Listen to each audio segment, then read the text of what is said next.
Oh, okay. Thank you, Prabhu. Okay, so are there any questions from last week? I know it was a heavy session, but hopefully not too heavy. So are there any questions, or does anybody remember what we talked about? It was so difficult we forgot. Prabhu ji, Ruchira here. Ruchira, हाँ, या हरे कृष्ण माता जी। हरे कृष्णा प्रभु जी। हमने internal reasons discuss करे थे 3। तो जो हमारे पास लिखा है चैतन्य चरितमृत में, उसमें मुझे फर्स्ट और थर्ड इंटरनल रीजन में कुछ डिस्टिंक्शन नजर नहीं आ रहा। आप बोलिए, फर्स्ट क्या है आपके दिमाग में? फर्स्ट है to relish the position of Radha Rani, और थर्ड है to enjoy the bliss tasted by Radha Rani. Right. Okay कौन सा माता जी, प्रभु जी?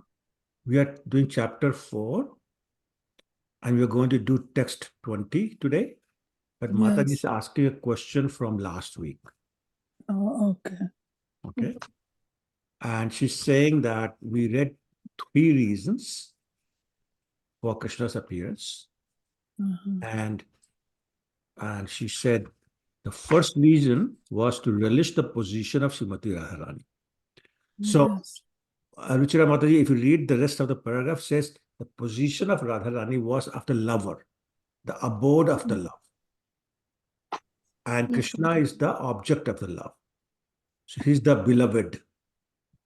And the first reason is that he wanted to understand how does it feel to be the lover? Or does it feel to be the abode of that love? So that's the first reason. Is that clear? Yes. Okay, then let's look at the third reason. Third reason says Lord Chaitanya appeared to enjoy the bliss test. So now it's talking about what's the happiness that she feels from loving him. He says, I enjoy it, I feel bliss, but somehow her bliss is greater than my bliss. So what is the taste? What does it taste like? Right? So one is, how does it feel to be a lover? Okay. Second is, what's the bliss she's getting out of loving me? Because I love her also, but seems to me my bliss for loving her is less than her bliss of loving me. So what is that bliss she's feeling? That's 20, text 20. Mataji, yeah, we're going to do chapter 4, text 20, but I'm just answering her question right now. Before, yeah, okay. Okay.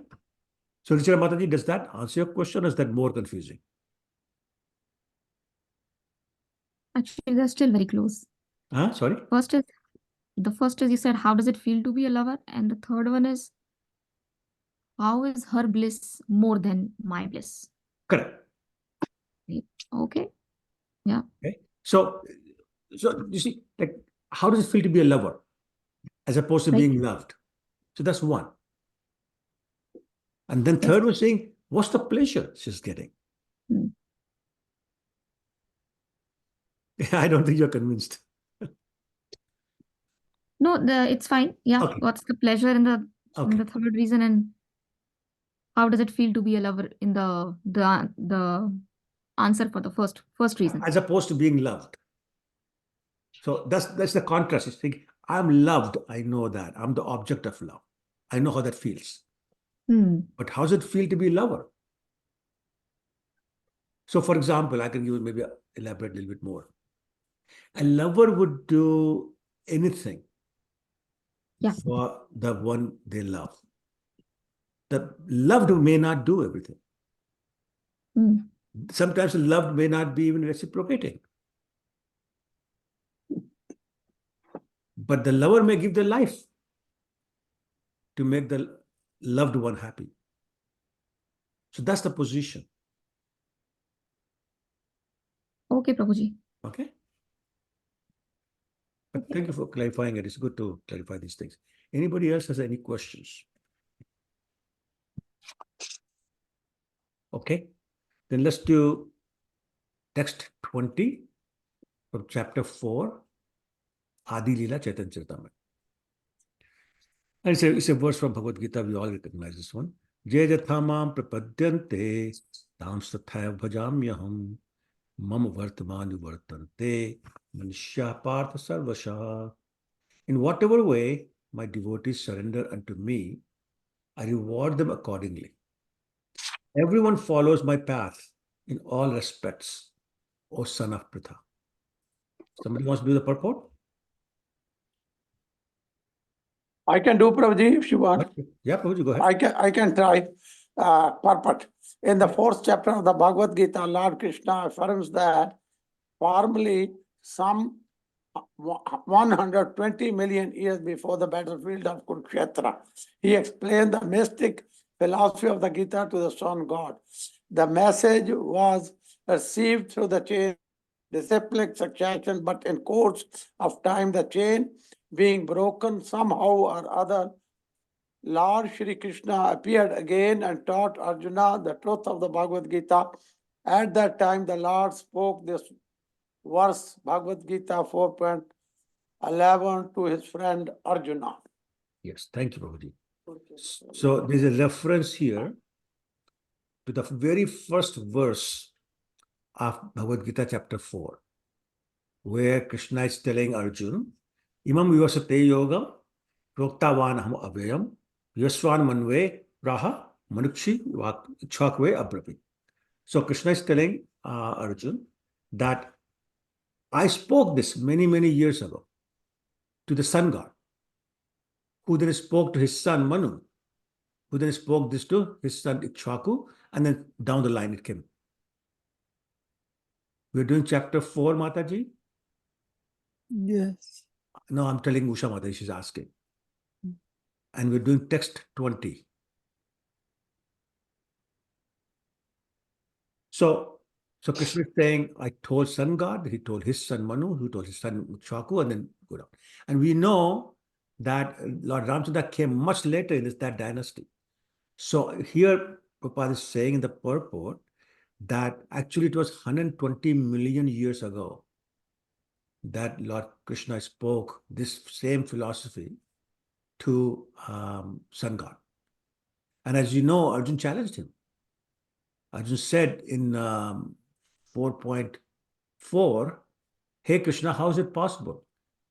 The sun god was there 120 million years ago, and you are my age. You are hardly 125 years old. So how is it possible that you spoke to sun god 120 million years ago?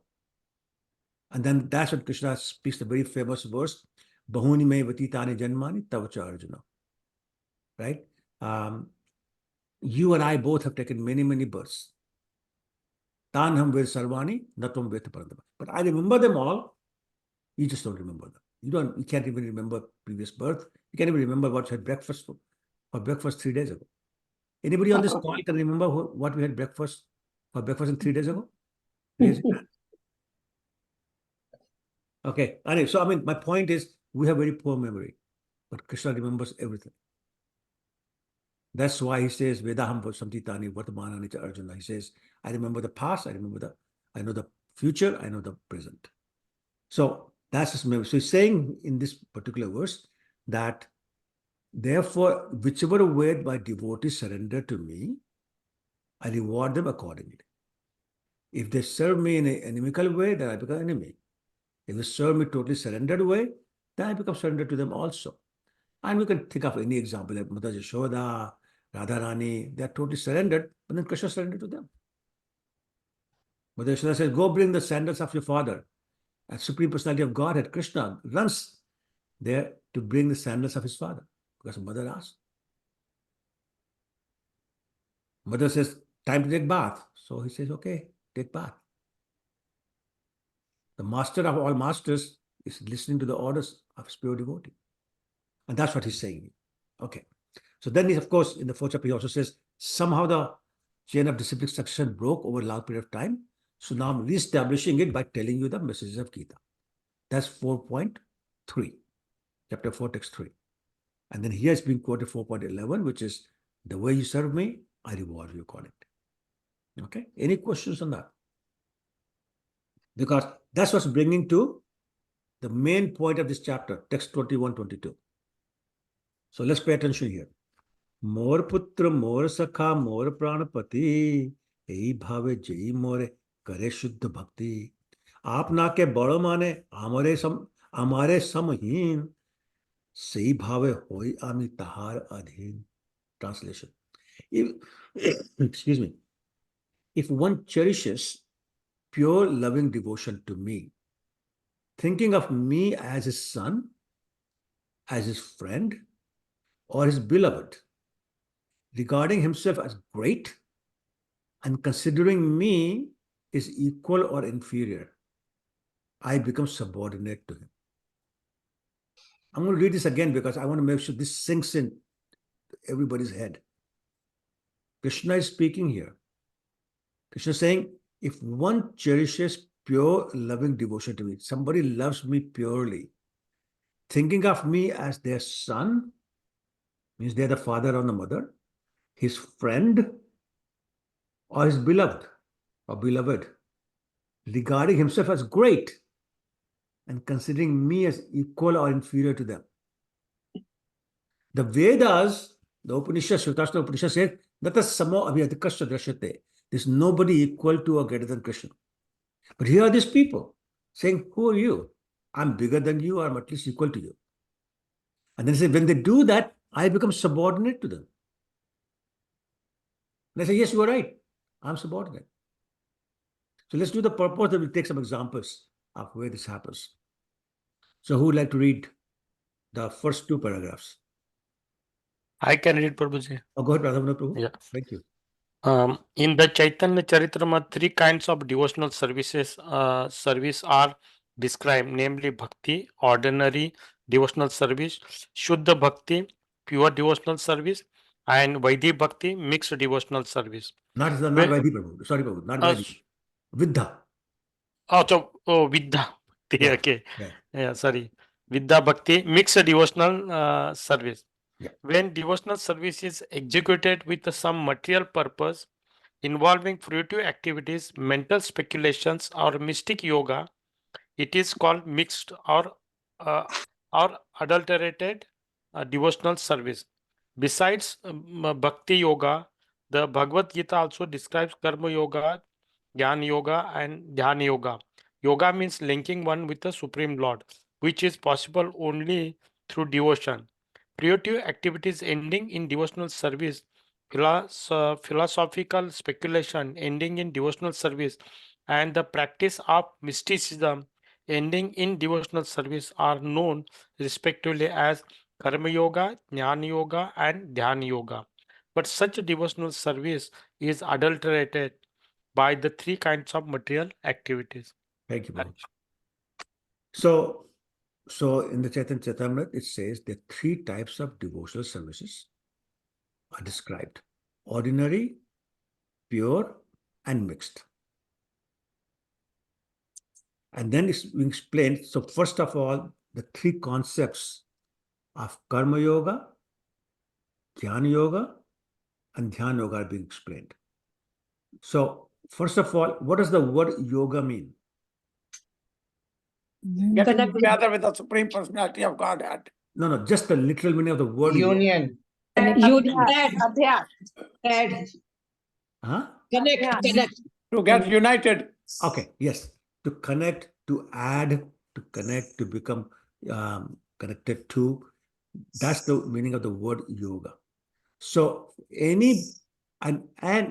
the word yoga in this context is always talking about connecting with Krishna or connecting with God. So in other words, anybody who says I'm doing yoga but not connecting to God is bogus. That's the first thing. The second thing is, as it's talking about the Vidya Bhakti, which is mixed devotional service, it's talking about, again, three types of mixed devotional service. One is a person who's always engaged in fruitive activities. What is he called? A person who's always engaged in fruitive activities. What is he called? Karmi. Karmi, yes. When that person works so that the end result for him is devotional service. Okay, so doing fruitive activities, but ending with devotional service, then what is he called? Karma yogi, Prabhu. Karma yogi, yes, Mataji. So, and that's the thing. Karma yogi is a person who's into fruitive activities, but connected to devotional service. So, ending with devotional service. It's also known as like Sakam Bhakti. I want material things, but I'm connecting myself to Krishna, therefore I'm Karma yogi. Sometimes people who offer the results of their work, they also known as Karma yogi to Krishna. Okay. Then somebody who's always doing mental speculation, but what's that person called? Jnana yogi. Sorry? Jnana yogi. No. Hear the question correctly. What is the person? So hear the question before you answer it. What is the person who's engaged only in mental speculation called?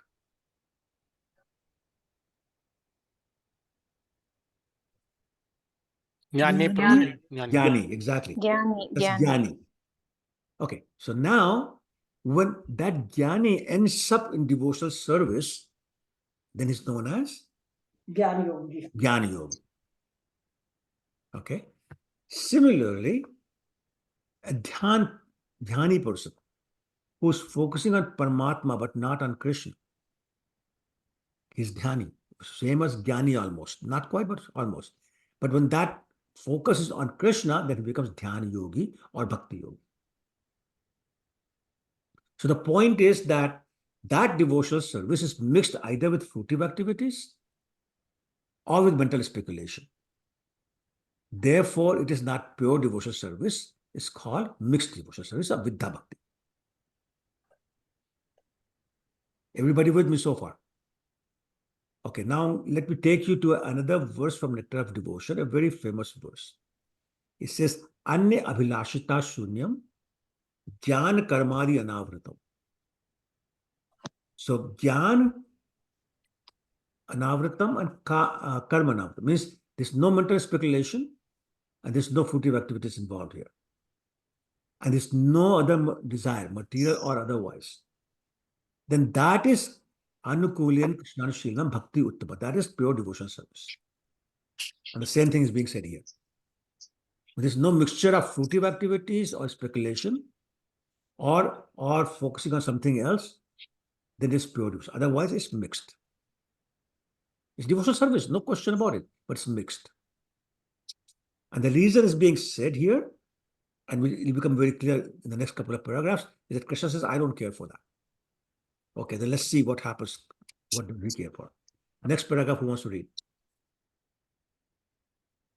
I can read, Prabhuji. Sorry, two people spoke up. So one of you please start.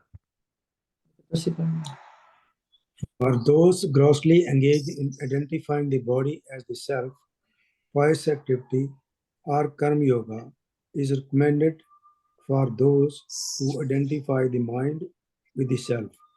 Philosophical speculation or jnana yoga is recommended, but devotees standing on the spiritual platform have no need of such material conceptions of adulterated devotion. Adulterated devotional service does not directly aim for love of the Supreme Personality of Godhead.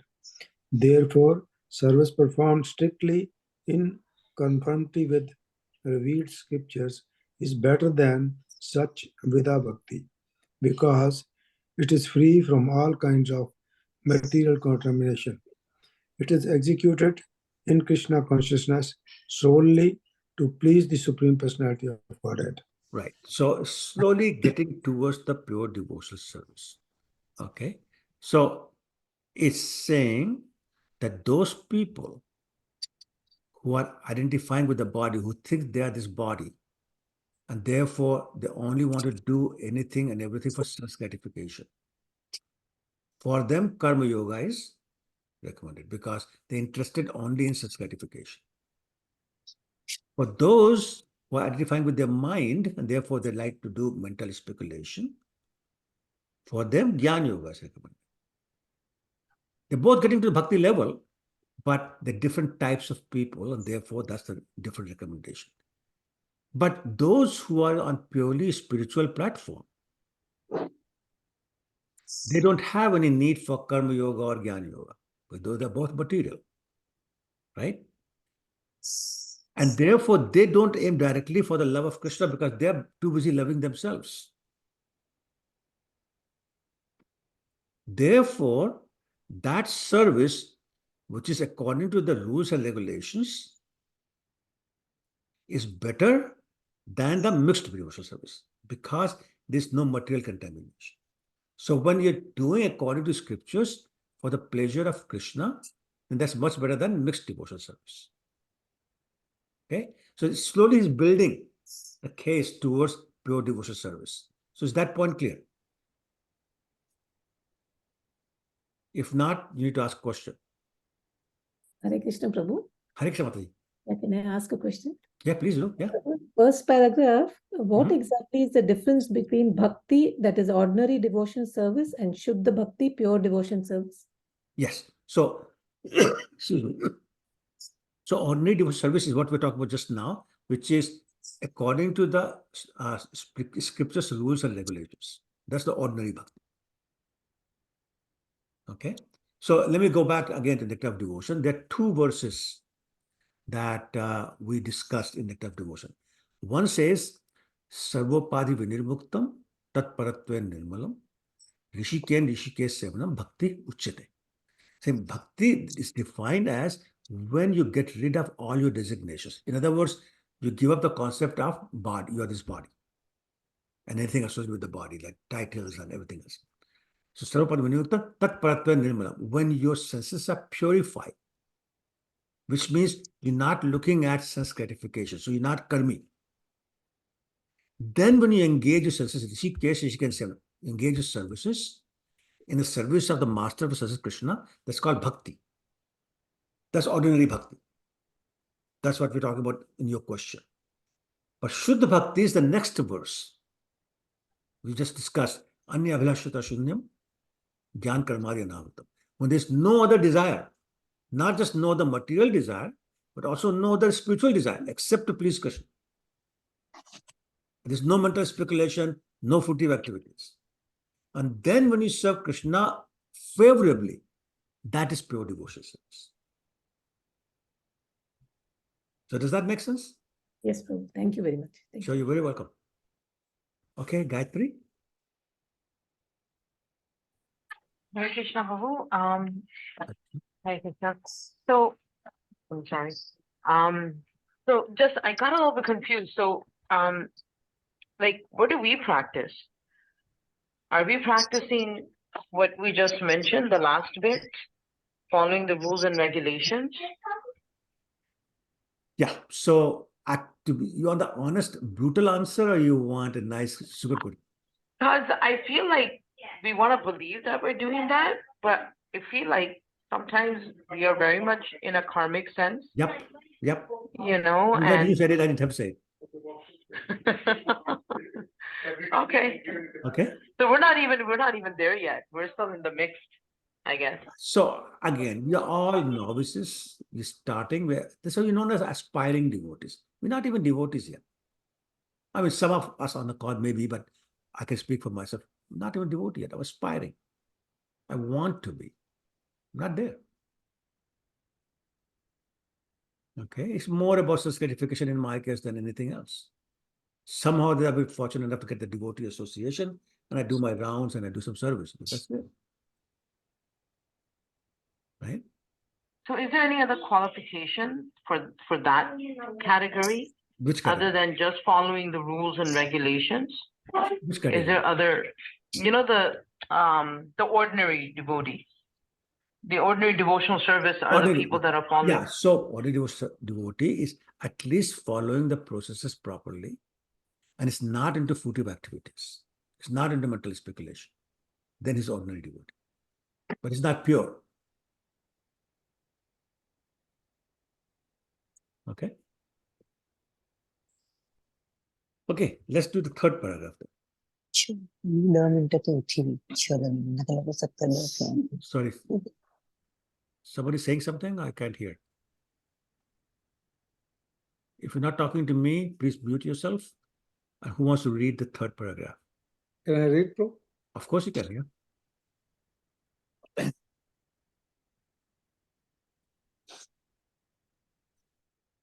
For those grossly engaged in No, identifying. Prabhu, no. Next Sorry. one. So those who are spontaneously devoted to the Lord and have no aims for material gain are called attracted devotees. They are spontaneously attracted to the service of the Lord, and they follow in the footsteps of self-realized souls. Their pure devotion, Shuddha Bhakti, manifested from pure love of Godhead, surpasses the regulative principles of the authoritative scriptures. Sometimes loving ecstasy transcends regulative principles. Such ecstasy, however, is completely on the spiritual platform and cannot be imitated. The regulative principles help ordinary devotees rise to the stage of perfect love of Godhead. Pure love for Krishna is the perfection of pure devotion, and pure devotional service is identical with spontaneous devotional service. Yeah. So you might be familiar with terms like Vaidhi Bhakti, Raganuga Bhakti, Bhava Bhakti, Prem Bhakti. Right? Those are the four kinds we've been talking about, especially those who attended the Nectar of Devotion classes. So now he's talking about the attracted devotees, the Raganuga Bhaktas. So anybody wants to define what Raganuga Bhakta is? One who is a follower of sorry. One is following the footsteps of pure devotees. No, not Rupa Goswami. Oh, sorry. It's just Sorry. one. That's Rupanugas you're thinking. Rupanuga, yeah. No, I'm talking about Raganuga. Pure devotees, yeah. Okay. So those are following in the footsteps. So what's the difference between imitating and following? We say don't imitate, follow. What's the difference? When you follow, you just follow their instructions rather Yes, than exactly right. So following means following the instructions of. Imitating means doing what they're doing. So Mother Yashoda binds Krishna, we should not try and bind Krishna. Krishna's friends jump on his shoulders. We should not do that. Okay, so imitation is bad, following is good. Okay, so now let's talk about the Raganuga Bhakta. So after we finish the stage of Vaidhi Bhakti, which means we did everything, follow the rules and regulations, and our senses have been now purified. Now we're serving Krishna for the pleasure of Krishna. But we're not pure yet. We're getting there, very, very close. So in that case, we start to follow the footsteps of a pure devotee. Okay, everybody with me? That's the Raganuga Bhakti. Okay, their pure devotion, Shuddha Bhakti, manifested from pure love of Godhead, surpasses the regulative principles of the authoritative scriptures. So now they don't have to follow any of the scriptures. They don't have to follow the rules and regulations. They're past that. So they can put their hand in their pocket, take some almonds out and put in the mouth of Krishna. They can do that. No mantra, no mudra, no tantra required. They don't have to put the table, they don't have to wash it and put the seat there, nothing. Excuse me. But their ecstasy may actually exceed any ecstasy Vaidhi Bhaktas can feel. Okay? And they are totally on the spiritual platform. And again, as I said, cannot be imitated. We simply follow the instructions of. So the ordinary devotees who are doing the Vaidhi Bhakti, they can rise to the stage of Raganuga Bhakti. Okay? But from then you take on again all the way to the Prema Bhakti, but Vaidhi Bhaktas can rise to the level of Raganuga Bhakti. Excuse me. So, Sorry, Nana, go ahead. Am I getting it right that Vedi Bhakti is ordinary Bhakti? Correct. Okay. And then the next stage is Raga. No? Correct. Vaidhi Bhakti provided is not simply for material results. Okay. Then the next paragraph, I'll just read it. It's a quick one. Hare Krishna, Prabhu. Usha Mataji, go ahead. So, Prabhu, we are not even doing the Vedi Bhakti. I'm We're sorry. not even in that line. No. I was saying that we are, but some of us are still so much at Karmi level. We're not even doing Vaidhi Bhakti. Yeah, that's what I'm saying. We are not even doing Vedi Bhakti, No, which is you may be ordinary. doing it. I don't mean to say you, but yeah, some of us may not be doing it. Yeah, I am also not doing it. Okay. Thanks, Prabhu. Sure. Okay. The next paragraph, just going 2 lines, I'm going to read it myself. Flawless execution of regulative principles is exhibited in the Vaikuntha planets. By strictly executing these principles, one can be elevated to the Vaikuntha planets. But spontaneous, pure loving service is found in Krishna Loka alone. So, here's the difference. What's the difference between the mood in Vaikuntha and Goloka? Anybody? Hare Krishna Prabhu. In Vaikuntha, it is the mood of awe and reverence. Yes. Whereas in Krishna Loka, it's prema or love. Correct. So when you're awe and reverence, you cannot express love. Like, I mean, if I can just take a mundane example, no woman can go and run to Modi ji and hug him and say, "Oh, Modi ji, I love you so much." Can't do that. There's too much awe and reverence involved. But one can run to her husband and do that, right? Even if that husband happens to be the prime minister of a country, right? I remember, in the 70s, Jimmy Carter used to be the president of the United States. And at that time, his mother was about 90 years old. Very wonderful lady, nice, sprightly lady. So one time they got interviewed together on CBS, the American network. And the interviewer was asking all these questions from both of them. Somewhere during the interview, Mr. Carter said something. Now, this is the president of the United States speaking, right? And as soon as he spoke, his mother cut him off completely. Said, "No, Jimmy, that's not right." And then she corrected him. In front of millions of viewers, she did that. But she could do that because she's the mother. To her, Jimmy Carter is just Jimmy, not the president of the United States. And that's what I'm talking about. And so when that love is there, then you're in Krishna Loka. When that love is not there, but is overshadowed by the feelings of awe and reverence, that's Vaikuntha Loka. Okay, is that clear? So you may be executing regulative principles, but as long as that understanding or knowledge or sense of awe and reverence is there, you cannot be Raganuga. It cannot be loving devotion. Love is there, but it's mixed so much with awe and reverence. It's not expressed the same way it is expressed in Goloka. So the point being made is, again, going back to the verses, there are different types of devotees. Those devotees who consider themselves greater than him, or at least equal to him, or superior to him, Krishna says that becomes subordinate to them because they have love in their heart. They're not doing it artificially. It's their love speaking. And I respect that love and become subordinate. Because understand, just one second, understand that if there is a multi-billionaire,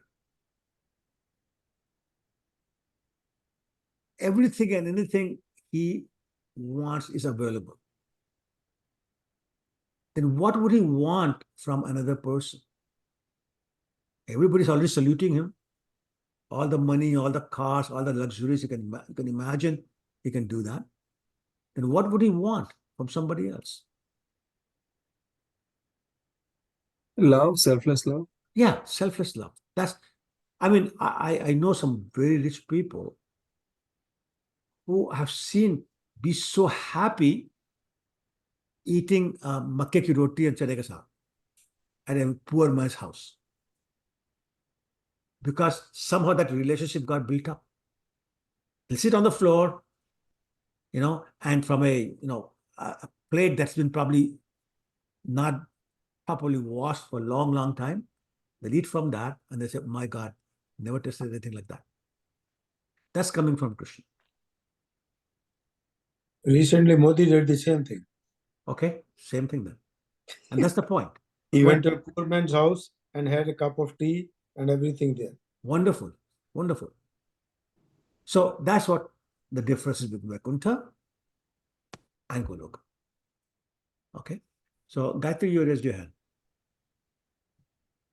Guruji, I have two questions. So are the Raganugas only Krishna bhaktas? Can they be like, in other Vaikuntha planets where you hear about like pure devotees of like Sri Ram or? Yeah, so but the point being made here is that they love Krishna. They love Ram, they love Ram, love Narayan, but it's so mixed with the feeling upon reverence. It's all slackened. So for example, Lord Ram wanted friends. All his friends were so submissive to him that he would extend his hands to hug them, but there's nothing between the hands because they're down to his lotus feet, offering their obeisances. It's Hanumanji or Sugriva or Vibhushan, not like Krishna when they jump on his shoulder and say, okay, do this or do that. And that's the difference. Is that clear? Make sense? Yes, yes. And my second question is, so there's all these different bhavas, right? Or rasas, and we talked about like shantras. So how does somebody in shantras, like which Raganuga bhaktas are they following? No. So Shantra is not following Raganuga bhaktas. So Shant, how is a devotee in Shantra? You can put yourself on mute. I just stop. Sorry, yes, sorry It's okay. about that. It's okay.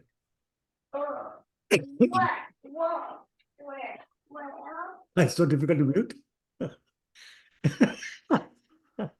It's okay. So, what are some of the examples of Shantaras devotees? You have Sarat Kumar.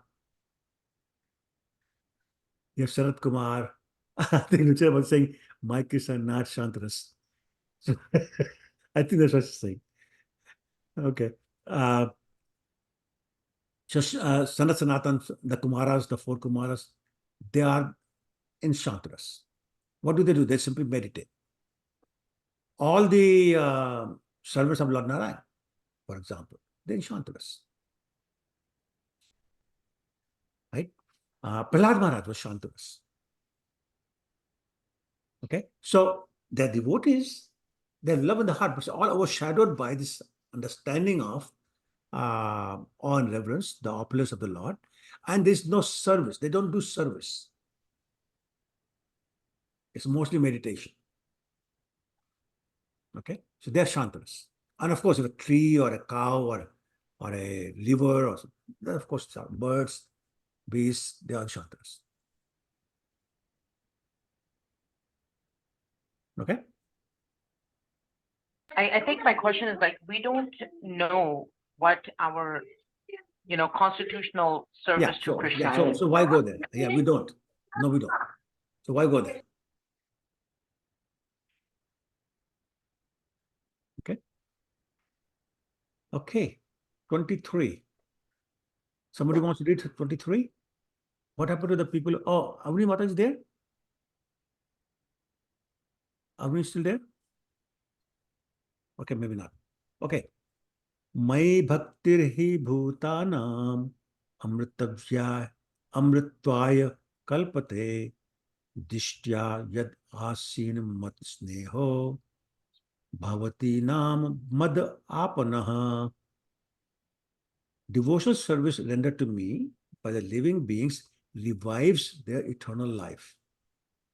My dear damsels of Braja, your affection for me is your good fortune, for it is the only means by which you have obtained my favor. Imagine. It's a great fortune to have affection for Krishna. That's the only way you get his favor. Krishna is about love. Krishna is not about anything else. You want formal relationship, go to somebody else. Okay? And that's why Prabhupada always said, Krishna accepts our services in the mood of Lakshmi Narayan, not Radha Krishna, because we have so much awe and reverence. Okay? So, purport. Who wants to read the purport? I can read, Prabhu. Go ahead, Rajan Prabhu.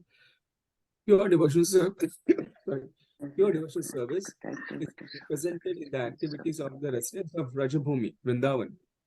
During a solar eclipse, the Lord came from Dwarka and met the inhabitants of Vrindavana at Samant Panchaka. The meeting was intensely painful for the damsels of Rajabhumi because Lord Krishna had apparently left them to reside in Dwarka. But the Lord obligingly acknowledged the pure devotional service of the damsels of Raja by speaking this verse. Bhagavad Gita 10.82.44. Bhagavatam. Yes, thank you, Prabhu. So essentially, again, the Krishna is glorifying the devotional service of the gopis. He's saying that's pure. Whatever they do is pure devotional service. Why? Because it's never for them, it's always for Krishna. Simple definition of pure devotional service. It's all about Krishna, not for them. So much so that when Krishna comes in a different form, they reject him. And that's our Gaudiya Vaishnava Sampradaya also. Lord Chaitanya said, we worship Shyam Sundar Krishna, nobody else. We don't even worship Vasudeva Krishna in Mathura and Dwarka. We worship only Shyam Sundar, the 200 form, who's playing the flute, wearing the wild flower garlands and all those kind of things, not wearing shoes, putting a peacock feather on his head, those kind of, that Shyam Sundar Krishna is the one we worship. That's the one the gopis love. And when they saw Krishna dressed like a royal person, they said, who are you? We don't recognize you. So go change and come live in Vrindavan.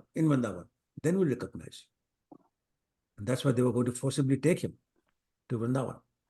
That's another reason for Rath Yatra. So Krishna is saying, he's acknowledging that yes, your love is your very good fortune, because that's the only way you can get my favor, and you got my favor. Okay. Text 24. Mata more putra bhave kare ne bandhan, atihin jnane kare lalan palan. So translation. Mother sometimes binds me as her son. We all know the Mother Lila. She nourishes and protects me, thinking me utterly helpless. And this is the point. Mother Yashoda was convinced if she did not feed her son, he will die. In the meantime, the Vedas are saying, Nityo Nityanam, Chaitanas Chaitananam, Eko Bahunam, Vididhatsa Kaman. That Krishna is providing nourishment for everybody. That's why Lord Chaitanya had the name Vishwambhara. He is nourishing everybody. Every living entity in the whole material world. And she's thinking if he doesn't feed him, he'll die. Or at least he'll become very weak.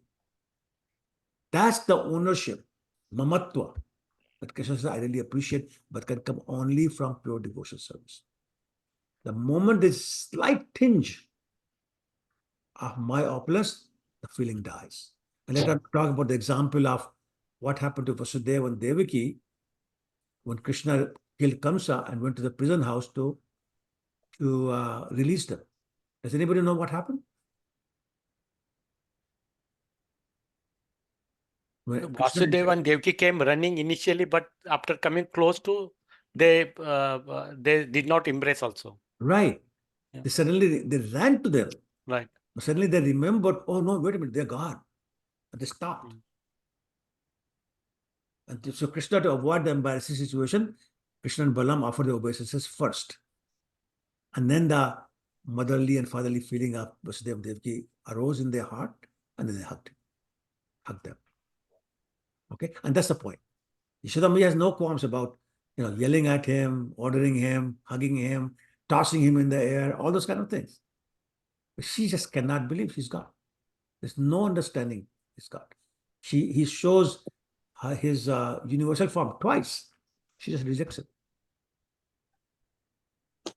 Okay, that's the difference. And that's what Krishna is talking about. Mata more putra bhava karene man. When they have that feeling, this is my son, nobody else,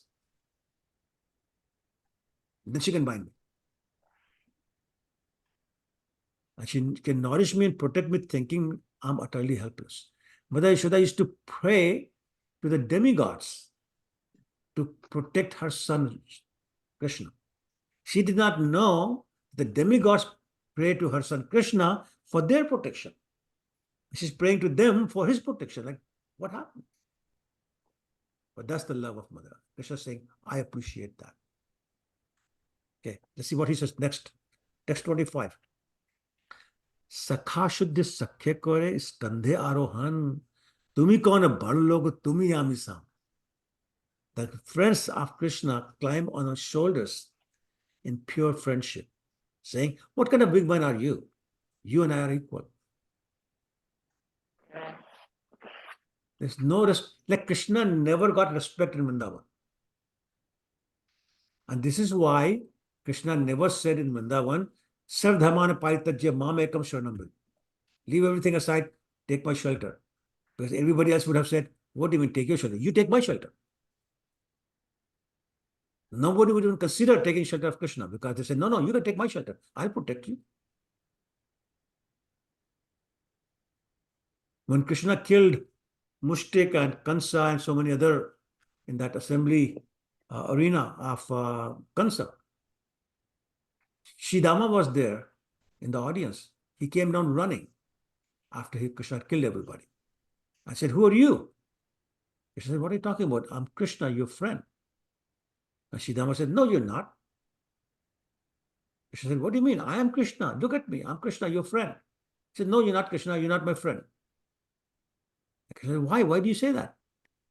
And Shidama said, my friend Krishna is so weak. I defeat him in wrestling match every time. And you're beating this mountain-sized wrestlers and big guy Kansa? No, he cannot be Krishna.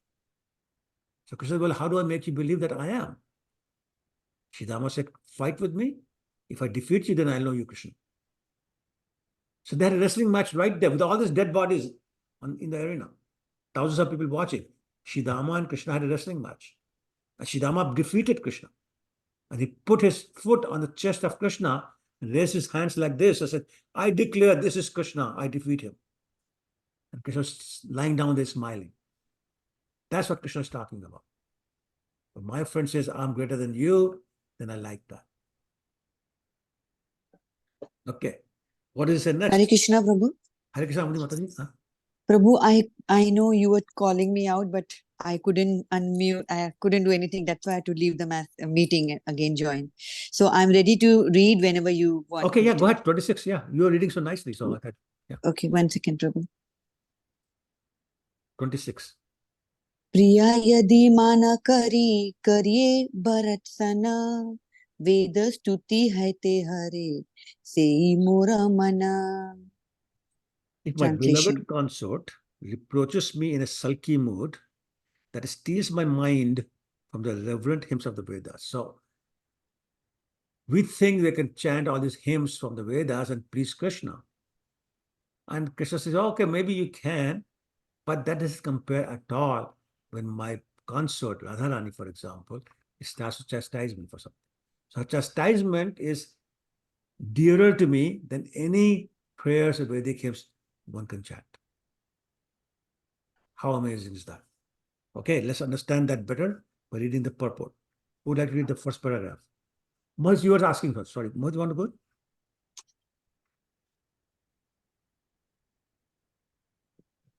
Hare Krishna, Prabhu. Hare Krishna.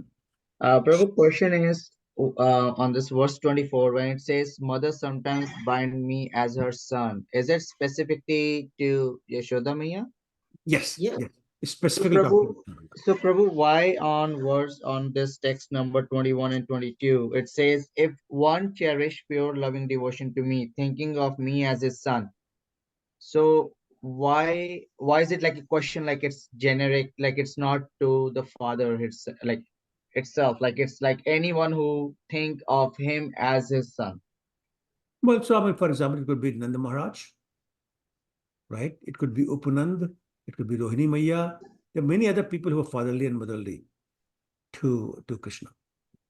So saying any of those, but then here is specific talking about the Damodar Lila, specifically referring to Yashoda Mai. Understand, Prabhu. Thank you, Hare Krishna. Okay. All right. So you want to read the first paragraph of the purport? 26? Yes, Prabhu. Go ahead. According to the Upanishads, all living entities are dependent on the supreme living entity, the personality of Godhead. As it is said, Katha, Upanishad 5.3, Nityo Nityayam Chetanas Chetananam Eko Bahunam Yo Vidadhati Kaman. One eternal living entity supports all the other eternal living entities. Because the Supreme Personality of Godhead maintained all the other living entities, they maintain subordinate of the Lord, even when joined with Him in the reciprocation of loving affairs. Right. So here simple point is being made. Who is Krishna? Krishna is the maintainer of everyone. Maintainer, nourisher of everyone. Everybody is eternal, but is more eternal than eternal because it's the source of all the eternal living entities. Okay. So because it's the maintainer, then everybody is subordinate. Mame Vansho Jiva Loke Jiva Bhuta Sanatana. Everybody is subordinate to Krishna, right? Even when they're reciprocating in loving affairs. So Mother Yashoda, Mother Rohini, Nanda Maharaj, Radharani, Lalita, Vishaka, anybody.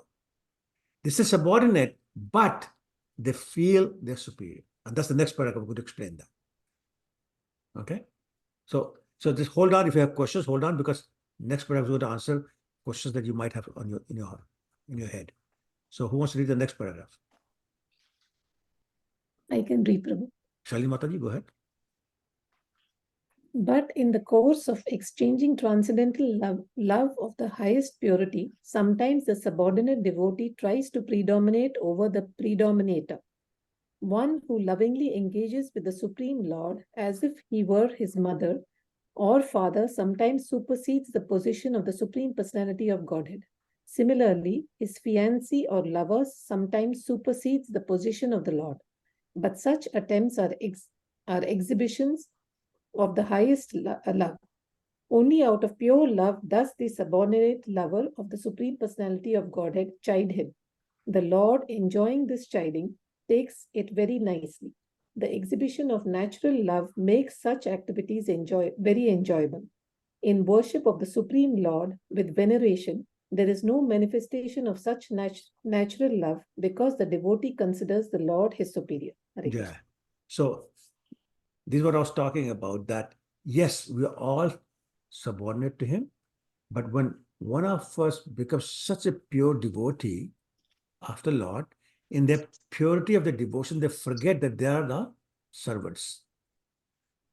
And they start treating themselves as superior to Krishna. And Krishna senses the purity of their love, he agrees to accept. So let me also tell you, we talk about 5 mellows. 4 mellows are prominent, which is Dasyaras, Sakhyaras, Vatsalyaras, and Madhuryaras. But each of these rasas, mellows, they carry the qualities of the previous one. So, for example, Dasyaras has the qualities of Shantaras. Sakhyaras has the qualities of Dasyaras and Shantaras. Vatsalya has the qualities of Sakhya, Dasya, and Shant. And Madhur has all 4. So Madhur has 5, Vatsal has 4, Sakhya has 3, that is 2, Shant has 1. Everybody clear on that? The point is that all 4, Dasya, Sakhya, Vatsal, and Madhurya, they carry the quality of Dasya. So they are all subordinate. But the quality of their pure love allows them to think they're higher, better, bigger, superior than the Supreme Personality of God. Is that one clear? Because that's, again, another key. Okay, I'll believe you. Let's do the next paragraph then. Prabhuji, quick Haan, question. go ahead. I mean, we keep practicing and eventually we move to Madhurya Ras. Okay. I'm asking you. So we keep serving Krishna because we're serving him in the mood that he's God and he's providing us everything and we should surrender. So we keep doing it for years and years and years. And after finally we arrive at Madhurya Ras, correct? Am I getting it right? Well, you're getting it right, except it's a big assumption that you're assuming anybody and everybody can do that just from years of practice. And that's what I want to make sure you're not thinking that. Like, can you repeat what you said? Sorry. The way you expressed your point, yes, sounded like you're saying, if for years and years and years I do this, I'll get to Madhurya. And I'm saying, yes. not so easy. Not everybody gets there. Not everybody qualifies to get there. Not everybody wants to get there. So, for example, Mother Yashoda never wanted to get Madhurya Ras. Never. That would be so inappropriate. She's mother. Why would she ever want to be Madhurya Ras? That's conjugal. Yep. Do you follow what I'm saying? Yep. Ruchira Mataji? So you mean this is in the hands of Krishna that he gives you whatever else you want? No. No? This is all in our original constitutional position. We don't know what that is. But let's not go there because you get confused. My point is, everybody's in a particular mellow. And they're very happy in that mellow. Right now, we've forgotten what that is, so we're all struggling. But assuming we all get very pure, then we find our original mellow and we'll be satisfied there. So that's why, for example, Madhavendra Puri, who is the spiritual master of the spiritual master of Lord Chaitanya, his constitutional position is a Khui in Golok Vrindavan. He's very happy there. There are devotees in Golok Vrindavan who are always like a stone or a river or a tree or a leaf or a bird or a deer. And they're very happy in that. They don't want any more. That's the constitutional position. There are some servants. There are some friends. There are some motherly and fatherly. And then there are gopis, Radharani, and conjugal. So nobody's trying to say, oh, you are better, therefore I need to promote myself. It doesn't work that way. They're all very happy in their constitutional position. That's why it's called constitutional position. Right? Eternal condition. You don't change. Right now, trying to find what that is because you've forgotten. But once you remember it through pure devotional service, then that's where you want to stay. Mother Yashoda never wanted to be Radharani. Right? And then the servants of Krishna, for example, they never wanted to be the friends of Krishna. They were happy, Raktak, Pattak, etc. Very happy to serve Krishna as a servant. They didn't know his God, but still they were very happy serving as Krishna, a servant. So that's what I'm saying. So therefore, no, the years of practice will not take you to Madhuri. You may never get there. Depends upon who you are. Okay. Okay. Okay, Prabhuji. All right. Anybody else? Okay. So who wants to read the third paragraph? Oh, I have a question, Prabhu. Okay. I'm sorry, Gayatri. Go ahead. I'm sure we have said it again and again, Prabhuji. So if you can just tell us one more time, like what is like the quintessential, I think, attitude that we should, because it's not our practice, right? Sorry. It's Sorry, not like, Gayatri, I'm sorry. I'm so sorry, it's so loud, I know. No, it's not loud. I missed what you said. No, I'm saying like it's not our practice. It's not what we can do, right? It's not like, okay, I'm going to set out today and I'm going to become a devotee. And I'm going to be this devotee because this is what I want to do and I'm going to make it happen. It's not our doing. It's through service, it's through mercy. But there must be some element that we have to carry. What is that element? That it's called endeavor. Just endeavor. Yeah. Just keep on We have trying. to endeavor and depend upon the mercy of the Lord and the lost devotees. That's the only way you can get bhakti. There's no other way. There's no mechanical process. There's no chemical process. There's no medical process. You can be a carpenter and carve something. Nothing. Okay. Thank you. Sure, you're welcome. Okay. Now can I have somebody read that paragraph? So, Prabhu, I have a question to that. Okay, fine. We won't read that paragraph. Go ahead. Sorry. No, it's okay. I'm joking. So does that mean that we are where we are today is because of some Lord's devotees' mercy? You better believe that. You better believe that. Okay. Because otherwise, we were so screwed up. Somehow we got lucky and got mercy of Lord or lost devotees. You won't be here otherwise. But we don't know with whose mercy, right? No, it doesn't matter. Right. It's Okay. irrelevant. With Prabhupada's mercy. Okay, all right. Guru Maharaj's mercy. Guru Okay, all Maharaj's right. mercy. And your mercy. I don't know about that. So Okay, Prabhuji, I know, Prabhu. okay, all right. Who so wants to read Prabhuji, that paragraph? will we gonna consider it as a pure devotee in this case? The mercy? Sorry. Hold on. Mohit, you start first, then second person.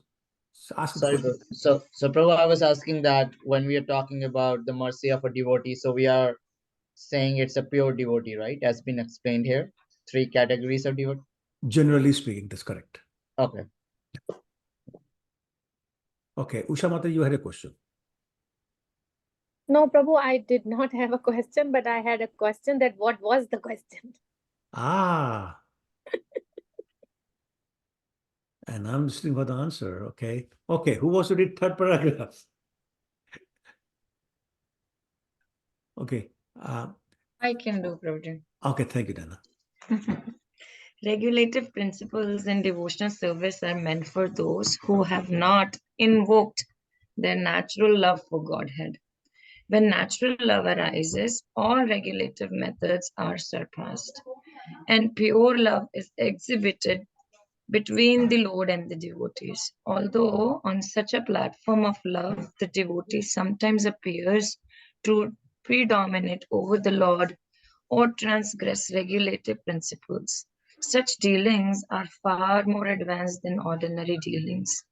Through regulative principles with awe and veneration, a devotee who is actually free from all designation due to complete attachment and love for the Supreme exhibits spontaneous love for Godhead, which is always superior to the devotees of regulative principles. Very well. Thank you. So, first thing we have to understand that we're not creating love of Krishna in our heart.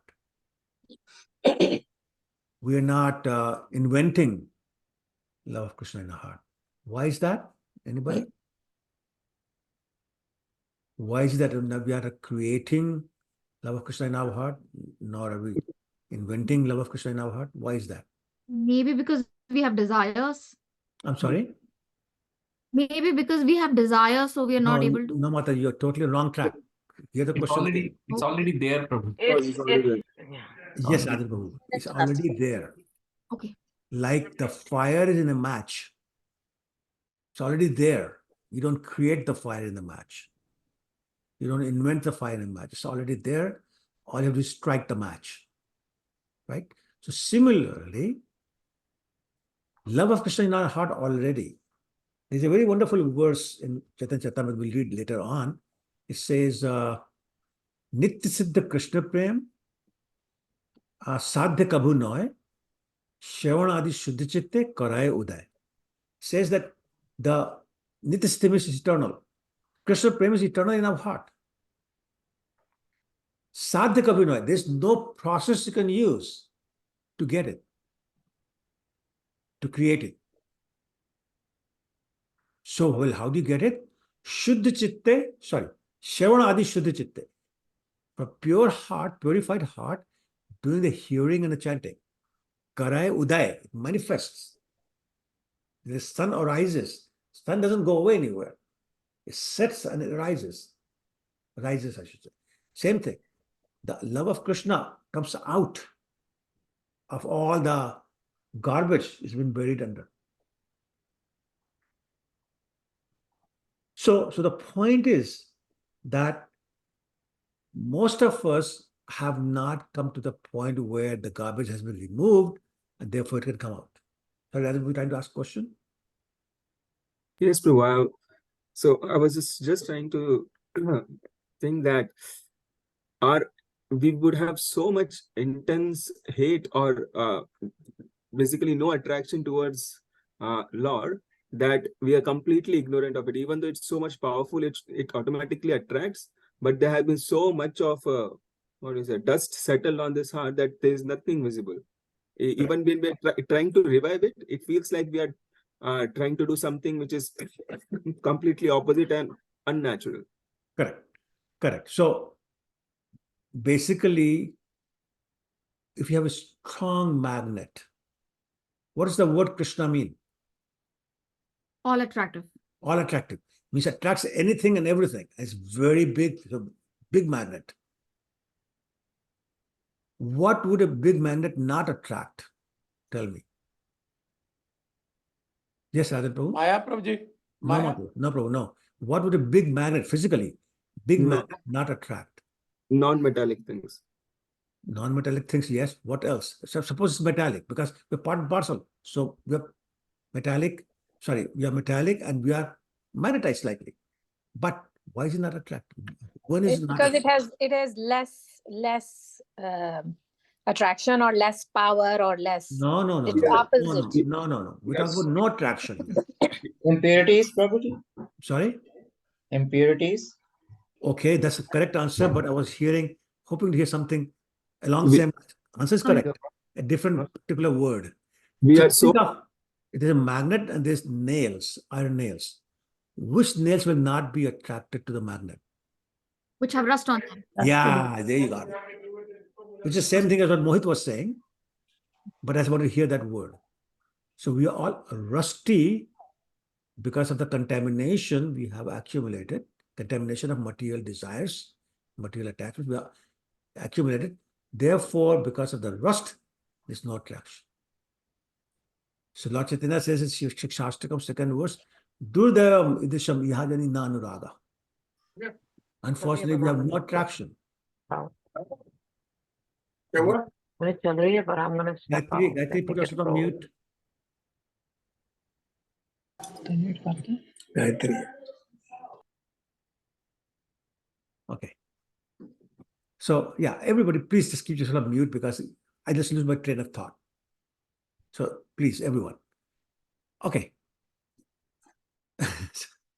So the all-attractive Krishna, the biggest magnet in anywhere, is unable to attract those nails that rust on them. So therefore, when we're covered with material desires, material attachments, we feel no attraction to the all-attractive Krishna. As simple as that.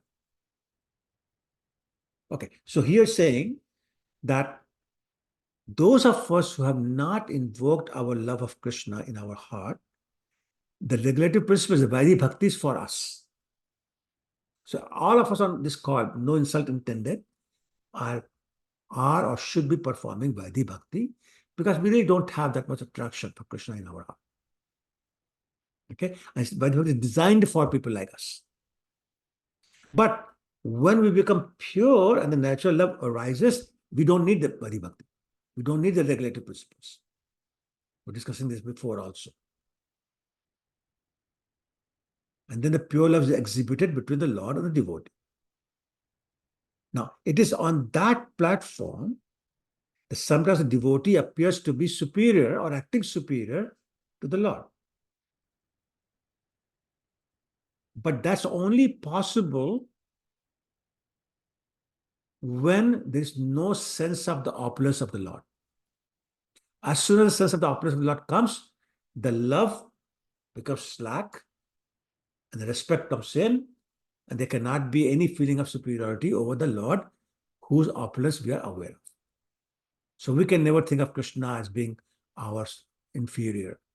We cannot kick Krishna, we can't jump on Krishna, we can't bind Krishna, we can't chastise Krishna, because we don't have that level of love. And we're very aware of Krishna is the Supreme Personality of God, Lord of the Lords. Okay? Only when we have no concept of our body, only when we are free of all designations, that we can be attached to Krishna completely in love, then we can exhibit the spontaneous love, which is always superior to the devotion of the regulative principles. So Raganuga Bhaktas, Bhav Bhaktas, Prem Bhaktas, they're always superior to Vaidhi Bhaktas. Therefore, they can do things with Krishna that Vaidhi Bhaktas cannot do. Okay? All right, let's do the last paragraph of this text.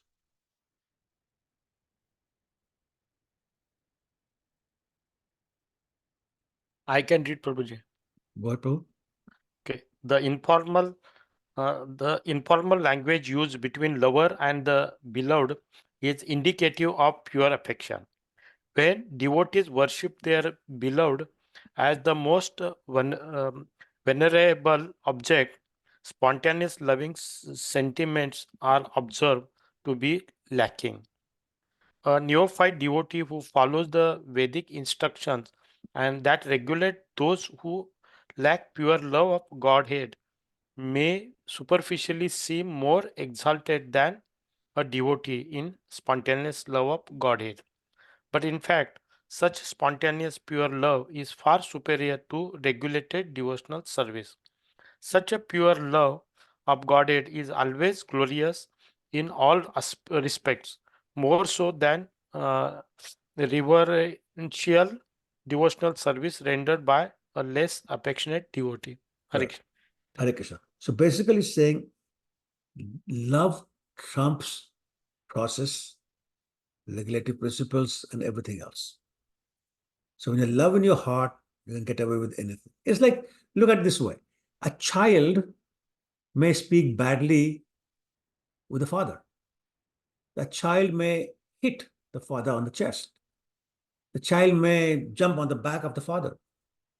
And the father actually enjoys that. If a neighbor's child tries to do that, there'll be a problem. Why? Because the love is not there. A neighbor's child has to follow the protocol and the etiquette. But one's own child doesn't have to do that. Child or grandchild or whatever. There's a very famous story about Winston Churchill, who was the Prime Minister of UK during the war. And one time somebody very high up had an appointment with him. He showed up on appointed time and was asked to wait in the waiting room. And sat there for 30 minutes. And Mr. Churchill was not available. So he kept asking the secretary, what's happening? And the secretary kept saying, he's in a meeting, sir. I'm very sorry. The meeting is continuing. So after about 35, 40 minutes, the man couldn't take it anymore. He walked up to the door and pushed it slightly open. And you know what he saw? Mr. Churchill was on his horse, acting like a horse. And his grandson was riding the back and saying, giddy up, giddy up, giddy up, giddy up, and was going around the room. So the Prime Minister of UK was going around the room with his grandchild on his back, keeping this very high up person waiting for him. That's love. And Krishna is saying, that's the love that I appreciate. But the grandchild doesn't know he's Prime Minister. Who cares who's Prime Minister? He's my grandpa. That's all I know. Similarly, Mother Yashoda, all she knows is he's my son. Don't tell me anything else. I don't want to know his God. Friends the same way, lovers the same way, gopis the same way. So saying that supersedes any other formal relationship. And also it says informal language. So they can call Krishna names that others can't. We can't do that. But Krishna's friends can do that. Radharani used to call him all sorts of names, Nishtur and Shat and Kapati and all those Chaliya. We can't do that. But they could do that. That's the informal language. It's like a wife can call her husband by names that nobody else can, because she has the rights, because of her love for the husband. So same thing. When you have that kind of love for Krishna, you can do anything. Krishna will allow you to get away with it. Not just that. Krishna actually enjoys that. But if you're less affectionate devotee, you don't have those choices. Okay. Mohit or Naina, you have a hand up. Hare Krishna, Prabhuji. Hare Krishna. Prabhuji, I'm gonna ask a very silly question as per me, but I want to really ask this question. Okay, go ahead. Okay. ऐसे लग रहा है पढ़े लिखे हो कि you're going away from Krishna. हाँ, अभी बिल्कुल सही है. जिसको कृष्णा के बारे में कुछ नहीं पता, he's closer to Krishna. We know everything. We become formal. When people don't know anything, they become personal. That's so true. It's not a silly question at all. That's actually a very, very good question. But that's exactly what happens. So actually, there are two types of people who don't know Krishna as God. Can you guess? What are two types of people who don't know Krishna as God? Agyanis? I'm sorry? Agyanis? Agyanis. So help me understand what does this mean? Like people who they don't have a knowledge. Okay, but that's not my question. Maybe People the who don't have the impersonalists. knowledge that is Krishna. That's my question. What are two types of people who don't know Krishna as God? Gnostic? Yes. So that's non-devotees. And what's the other kind? Impersonalists, right? I'm sorry, Sujata Mataji? Impersonalists. No. That's non-devotees. That's all non-devotees. Pure devotees. So what's the other kind? Or the people of different faith. I'm sorry, say again. प्रभुजी मोहित ने बोला मुस्लिम लोगों को नहीं पता कृष्ण भगवान है. Okay, so non-devotees. Prabhuji, I think for example, Mother Yashoda. Yes. Yes. So pure devotees don't know his God, and non-devotees don't know his God. And those और of हम us बीच के बंदे रहे, हम फंस गए हैं. हाँ, बीच में फंस गए, इसलिए we cannot have the pure. That's why we don't have pure love in our heart. तो हम वैदिक भक्ति में लगे हुए. Does that make sense? तो हम तो बीच में फंसे हुए हैं ना, और बीच में फंसे वाला मरता है. मिडिल क्लास हमेशा डालो, पुअर क्लास को सब्सिडी मिल जाती है, this class doesn't care, middle class फंस गए, हम लोग फंसे हुए. तो फिर क्या करें? आगे बढ़ो, which means try. That's why we do वैदिक भक्ति. तभी हम बुक्स पढ़ के एग्जाम ले रहे हैं, थोड़ा आगे जाएंगे. हाँ, exactly. अरे पीछे तो नहीं जा सकते, नॉन डिवोटी तो नहीं बन सकते. Well, maybe not you, but I know people who are aspiring devotees became non-devotees. I know many. तो वो जो मिडिल क्लास करता है हमें वही करना है. That's right. Yeah, that's right. Yeah, middle class, upper middle class, the upper middle class is thoda sa rich, and so on and so forth. It's the slow Keep doing it. Keep doing it. Endeavors, yeah. See, very nice example in the 10th canto, chapter 14, Brahmastuti. Brahmaji is saying, Tatya Ankampam Susabhikshmano. In that verse, he's saying that all you have to do is stay in Krishna consciousness to go to the abode of Krishna. So that's all we have to do. But that's a very tall order. Not everybody can stay in Krishna consciousness all the time. But if you can just do that, guaranteed one-way ticket to Goloka. So it's not that hard, but it's hard.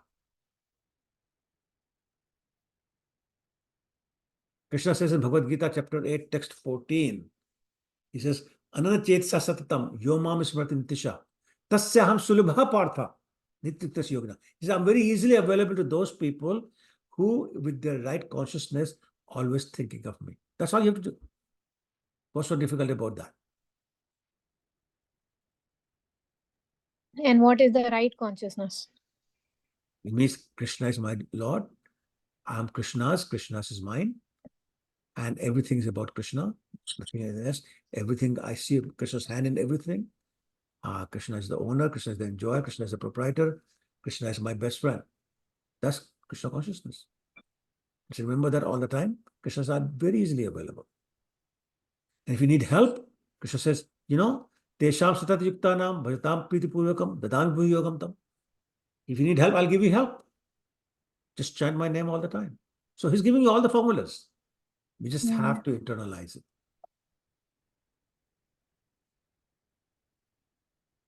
All we have to do is become serious about this. That's all. And I'm serious about that. If we get serious about that, Krishna consciousness, it becomes very easy. But we're not serious. We don't take it seriously. We think it's a joke. And that's our biggest problem. We're not serious about it. We're not seeing the crisis we are in. We're not seeing our future. Yeah, Nana, sorry, you raise your hand. Prabhuji, being in constant guilt trip is a good idea. No, doesn't need to have constant guilt trip. Nobody's talked about guilt trip. Being realistic is not guilt trip. Knowing that everything is temporary is not a guilt trip. Guilt trip comes when you say, no, it's not, and you act like it's not, and you realize it is, then the guilt trip. But if you accept that it's temporary, there's no guilt trip.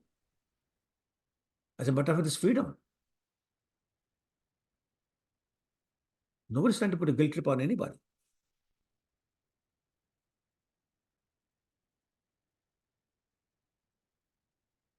Okay, all right. Let's just do next two, then we'll stop. Avni Mata, you want to read the 27, 28?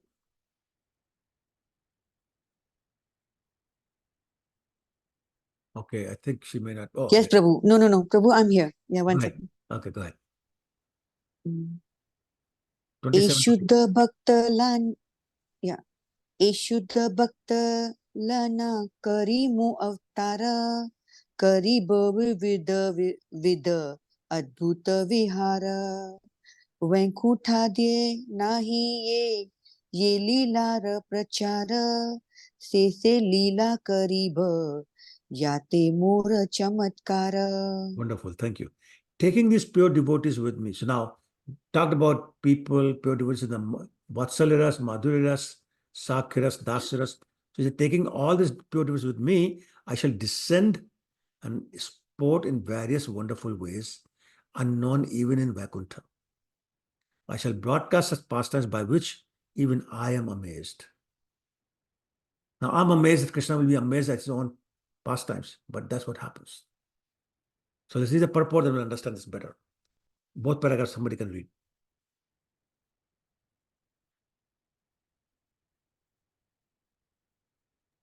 I will can read, read Prabhuji. Okay. Well, you read it twice already, no? Let somebody else, somebody should be able to volunteer. Come on. I can read, Prabhu. Thank you, Prabhuji. Yes. Lord Krishna, in the form of Lord Chaitanya, educates his devotees to develop progressively to the stage of pure devotion service. Thus, he appears periodically as a devotee to take part in various wonderful activities depicted in his sublime philosophy and teachings. There are innumerable Vaikuntha planets in the spiritual sky, and in all of them, the Lord accepts the service rendered by his eternal devotees in a reverential mood. Therefore, Lord Krishna, Sri Krishna, presents his most confidential pastimes as he enjoys them in his transcendental realm. Such pastimes are so attractive that they attract even the Lord, and thus he relishes them in the form of Lord Chaitanya. Yeah, thank you. So the Lord never appears alone. The Lord appears with his entourage. Some senior ones, some junior ones, some same age ones, different positions and all that. So they all come as a preparation for the Lord's appearance. So we can take the example of Lord Ram, Lord Chaitanya, Lord Krishna, and so many people appeared, associates appeared to help him in the past time. So Krishna is saying, so I take them all with me. So who are some of the more prominent people who appeared with Krishna? Ramji, Hmm? Balaramji, Yes. Sadashiv, Brahmaji. Okay. Who else? Narad Muni. Huh? All his subordinates. All of what? His subordinates. Okay. No? I was looking at some names. Specific. Uddhava. Sorry? Uddhava. Uddhava. No, nobody said Radharani.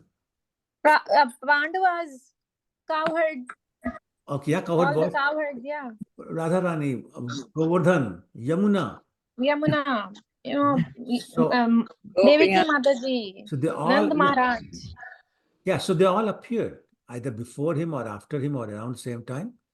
So he can do the pastime. So he's saying they all appear with me. In Vaikuntha, he accepts the service in the reverential mode. In Golok Vrindavan or Vrindavan in the material world, he accepts them as whatever the relationship is. Okay. All right. So we'll stop here unless there are any questions or comments. We'll start with text 29 next time. I should also point out that I'll be leaving for India on 22nd of January. So next class would be last class until I come back in March. Okay, so you have two choices. You can appoint one of you to lead the class and continue with the classes, or you can promise to review the classes through the recordings that you have, or you can read ahead. Your choices. If you want to have somebody lead the classes, I can definitely make sure that Ashok Krishna Prabhu can give the link to the leader and you can go to the classes. So again, totally your choice. But we are having class next week. So it's not the last class, it's the second last class until I come back.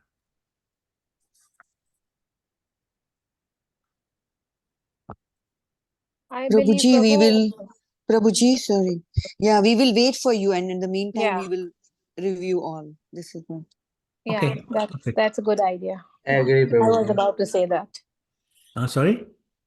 I was actually about saying the same thing, that we will review and meantime we'll digest all those, and then when you come, we'll start from the beginning. So that means you'll have lots of questions when I come back, right? Perhaps if itni buddhi kaam ki to. Okay, sure. No, whatever you like, yeah, that's fine. Any other questions or comments before we close? Prabhuji, one question, but this is not related to Chaitanya Charitamrita. Okay, so do you want to do it offline then? When we finish this call and you stay Okay. online, and then we can chat. Anybody else has any questions or comments? I have a question too, Prabhuji. Oh, Hare Krishna, Gautam Prabhu, how are you? Good, how are you? Good, good. Go ahead. So this is also not relating to Chaitanya Charitamrita. I'll probably wait. Okay, so the two of you can wait then. Anybody else? What's the answer, Maddie, for the last three questions? Pardon? I'm almost done. Yeah, you share the answer. Okay, Usha, are you talking to somebody else? Anyway, so all of you, please, thank you so much, except Ruchira Mataji and Gautam Prabhu. Thank you very much. I appreciate it.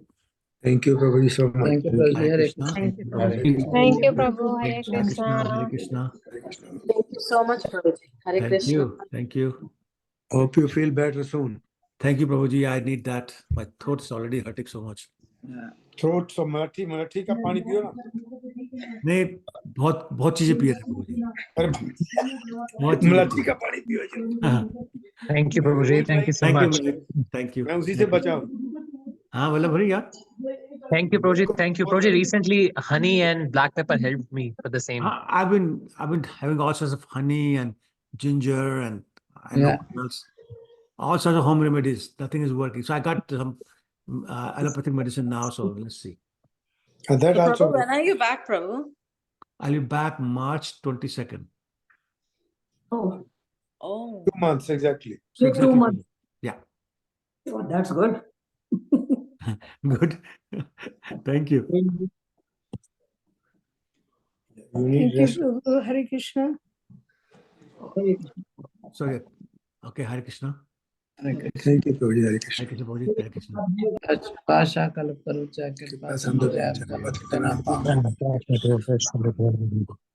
Jai. Yeah.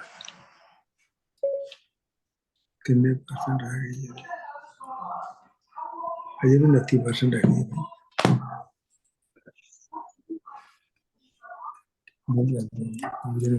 Okay, so yeah.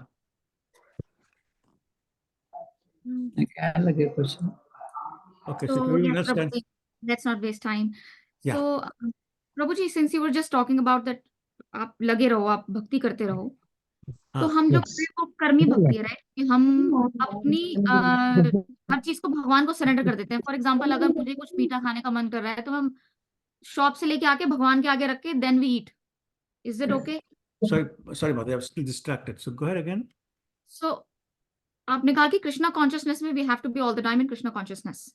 हाँ. So for a grahast, it's not possible to be totally into Krishna consciousness. We can relate everything to Krishna consciousness, like the food we're eating, the family members that we have at home. So for example, is it okay we connect our desires to Krishna, or it has to be solely for Krishna? That's my question. Well, look at it differently. Hold on. There's still some people here. Okay. So the point is, what does it mean to be in Krishna consciousness all the time? What does it mean? You don't forget Krishna. Well, that sounds very heavy. So let me give you an example. You're focusing on cooking.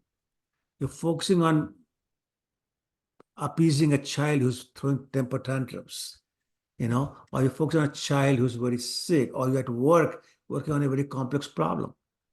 You can't be thinking of Krishna at that time. Right.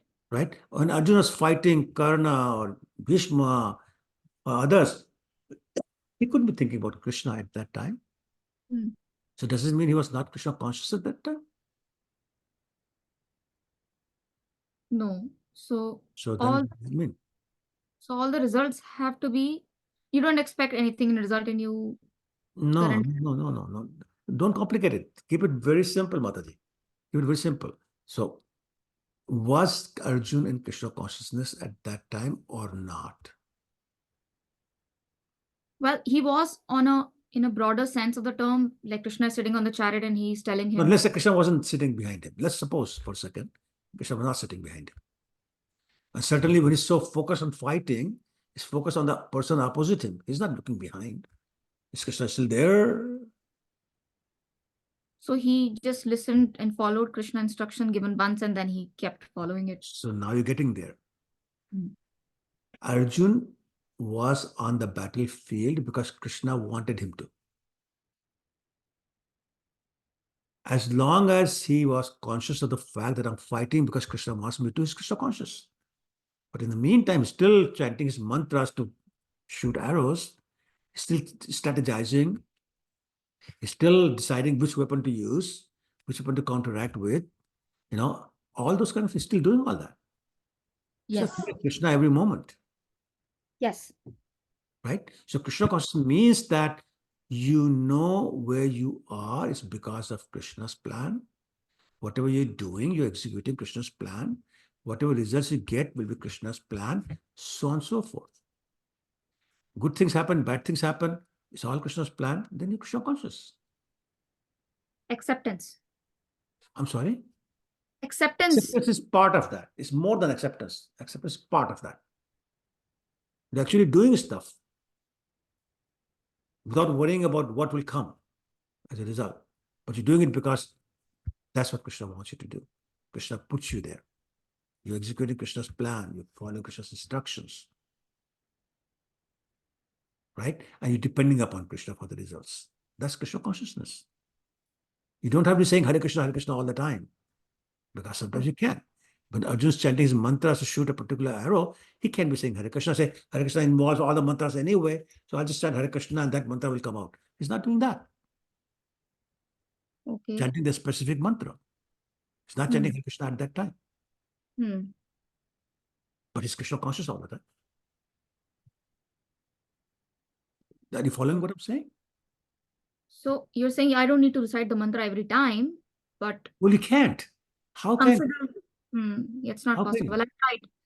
I've tried Like, it. It's very like within this whole class, hour and a Mhm. half, how many times do we chant Hare Krishna? Yeah, not even once. So does that mean we're not Krishna conscious? No, but we are talking about Krishna. We are connected to Krishna right So now. that's one example Hmm. that even though we're not chanting Krishna's name, we're doing Krishna Katha. But if we accept that we're doing Krishna's plan every time, then everything becomes Krishna Katha. Right? Even when you're talking to your children, they're Krishna's devotees, you're talking to devotees of Krishna. That's Krishna Katha. Right? So you're conscious all the time. You're concerned about their Krishna consciousness. That's Krishna consciousness by itself.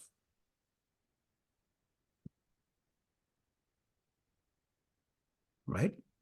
Okay, Prabhuji. Cleaning the house because the temple of Lord. That's Krishna consciousness. That's not just vacuuming a house, you actually Krishna conscious activity.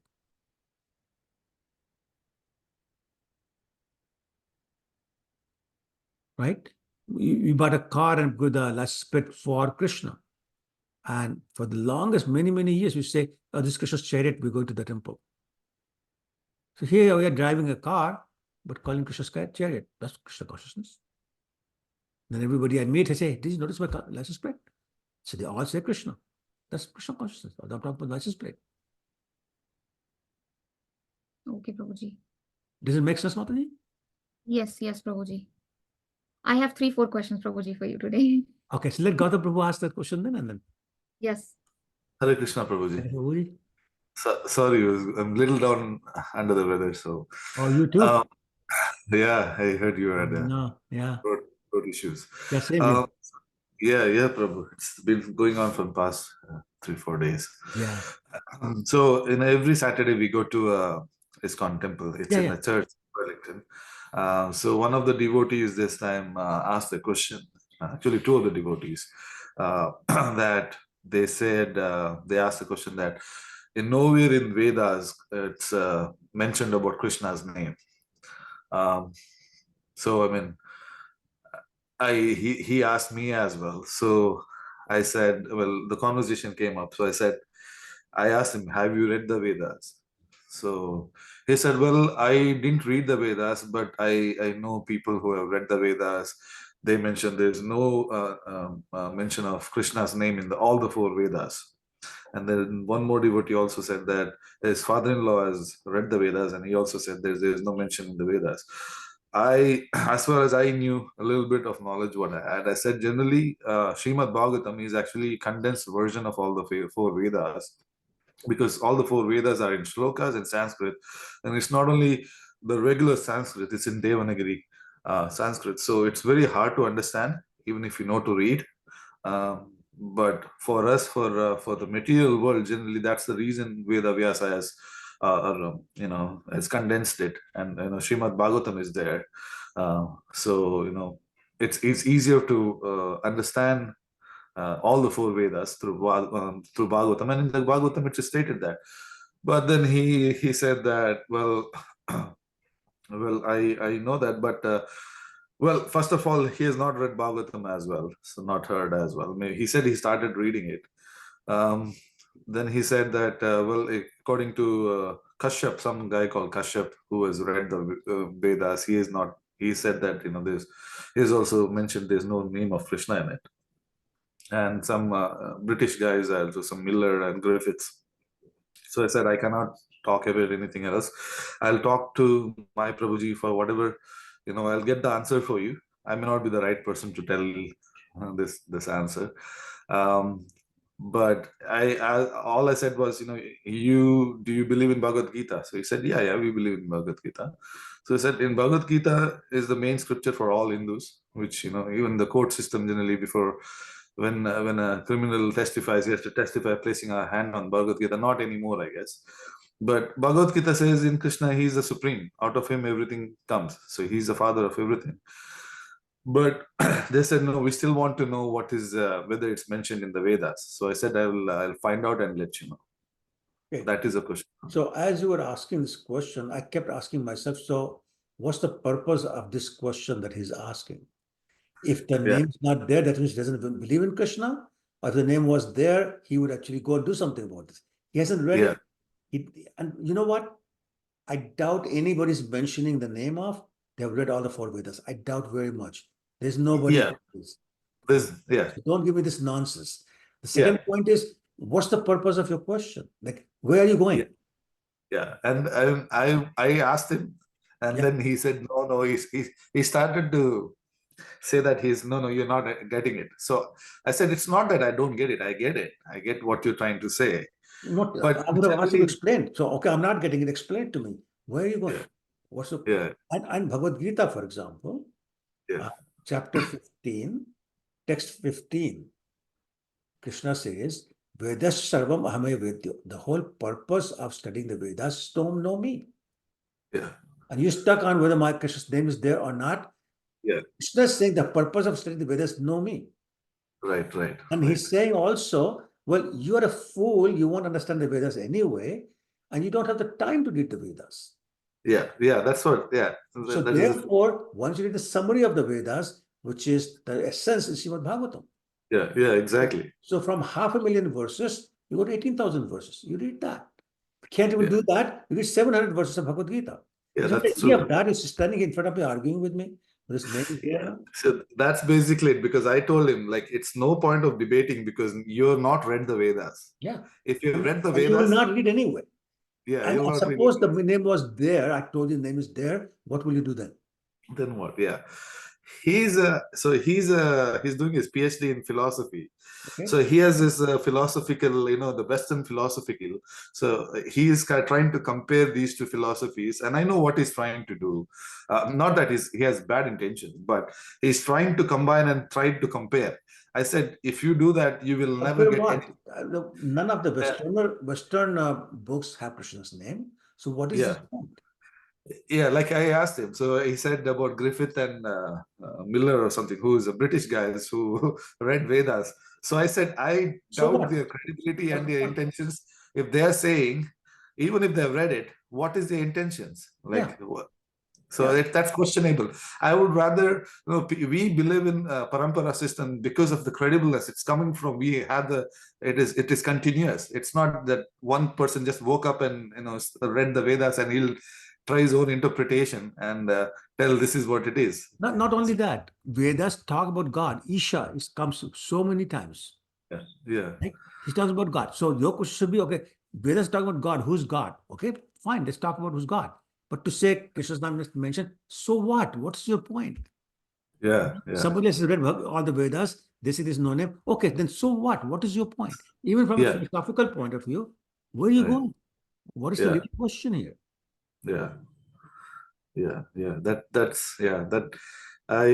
Exactly. And I said, okay, I didn't want to, it was. I understand. I'm just saying that some people nonsense. ask such nonsense questions. What is the purpose? Put them in their place. What's your purpose? What is it that you want to get? Basically, when he's asking, I'm getting the notion that, it's like we are just following blindly. What he's trying to say.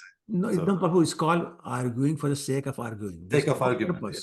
There's no purpose. And I told him also, if you're arguing for the sake of argument, I don't argue with the people who have not read the Vedas in the first place, because there's no argument at all. There's no base for it. Yeah. So, if you're not read the Vedas and yet you're saying it's not there, it's very contradictory. Like, So I was thinking, okay. It's like a real story, Prabhu. My brother was telling me that a person used to come to his office every day, and this back in the 70s when the stock market was going up, the price of the gold was going up like anything. Right. I used to come every day and say, oh, but the price went up so much now. I said, okay. And then again, price went up so much now. Anyway, after about 2-3 months of that, so my brother said, so you must have made millions of dollars now by now. We're talking. He said, no, I never bought anything. So what the hell is the use of having this conversation if you haven't bought anything? That's right. That You're is not exactly. invested. You're discussing it. Yeah, exactly. That is the right point. Go invest first and then let's discuss. Besides, the name of God is there many, many times. Ish, what Ish, Bhagwan, is all there. Dev, is all there. Right. And Krishna is beyond Vedas, anyways. There, I think, and Of course. Vedas come much later. Yeah. Than the Vedas, and yeah. So that's what I wanted to ask, Prabhu. Okay, no That's all. problem. Thank you so much. Thank you, Prabhu. Prabhu, take care. Thank Hare you. Take care, Prabhu. Hare Krishna. Okay, Ruchira Mataji. Ruchira Mataji, go ahead. Okay Prabhu ji, Bhagavatam में लिखा हुआ है कि हमें 50% अपनी आय 50% अपनी भगवान के कार्य में देनी चाहिए। कहाँ लिखा है? 50%, और ये मैंने पहले सुना भी था। कहाँ लिखा माता जी? कहाँ भागवत मैंने पढ़ा नहीं? मुझे एग्जैक्टली याद नहीं है, मैं आपको नहीं रेफर माता जी, कर हमने नहीं पढ़ा उसको। वो है चैतन्य चरितमृत में, सॉरी चैतन्य किसी और किताब में, कि रूप गोस्वामी ने अपनी हाँ जी 50% बांट दिया था, 25% अपने रिलेटिव्स दे दिया था, 25% अपने रखा था। 50% for the Vaishnavas and Brahmins, 25% for the grihasthas, sorry relatives, and 25% for himself. So that's Rupa Goswami doing that, saying that's the ideal thing to do. But that's not Bhagavatam. Bhagavatam में थर्ड कैंटो मैंने फिर उसको खुद पढ़ा, अभी मैंने पीछे ही पढ़ा है कुछ आएगा हफ्तों हम कहाँ लिखा हुआ? Maybe it's referring to that point. Otherwise, it should be 100%. 100% for Krishna. Why 50%? पहले। एक 1 सेकंड।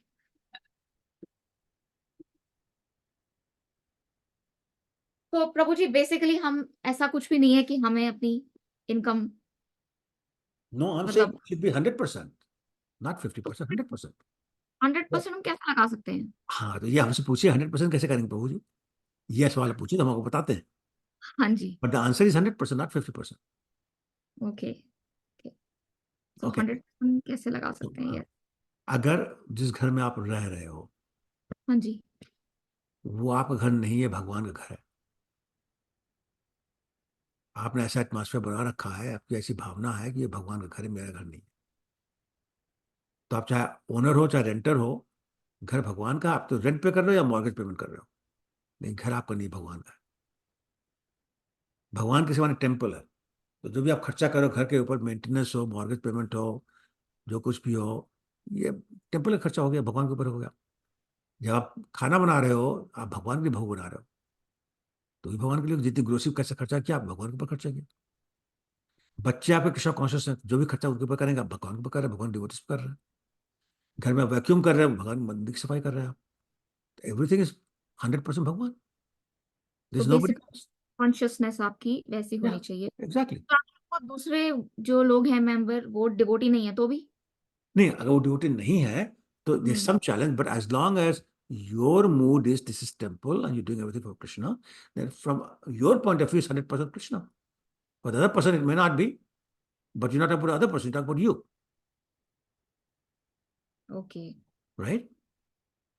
ठीक है प्रभु जी। और जैसे प्रभु जी अभी हम बिगनर्स हैं, कभी हमारा मन नहीं भी करता है चैंटिंग करने का, तो ये हमारी कमी है या ये माया है?